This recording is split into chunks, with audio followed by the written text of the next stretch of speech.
রোজই থাকে সমস্ত দিন কাজ, আর চারদিকে লোকজন।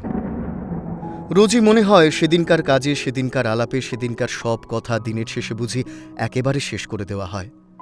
ভিতরে কোন কথাটি যে বাকি রয়ে গেল তা বুঝে নেবার সময় পাওয়া যায় না। আজ সকালবেলা মেঘের স্তবকে স্তবকে আকাশের বুক ভরে উঠেছে। আজও সমস্ত দিনের কাজ আছে সামনে, আর লোক আছে চারদিকে।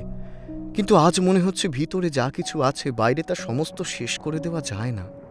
মানুষ সমুদ্র পার হলো, পর্বত ডিঙিয়ে গেল, পাতালপুরীতে শীত কেটে মণিমাণিক চুরি করে আনলে, কিন্তু একজনের অন্তরের কথা আর একজনকে চুকিয়ে দিয়ে ফেলা এই কিছুতেই পারলে না। ভাবছি কি করি। কে আছে যার ডাকে কাজের বেড়া ডিঙিয়ে এখনই আমার বাণী সুরের প্রদীপ হাতে বিশ্বের অভিসারে বেরিয়ে পড়বে? কে আছে যার চোখের একটি ইশারায় আমার সব ছড়ানো ব্যথা এক মুহূর্তে এক আনন্দে গাঁথা হবে, এক আলোতে জ্বলে উঠবে? আমার কাছে ঠিক সুরটি লাগিয়ে চাইতে পারে যে আমি কেবল তাকেই দিতে পারি। সেই আমার সর্বনেশে ভিখারি কোন রাস্তার মোড়ে।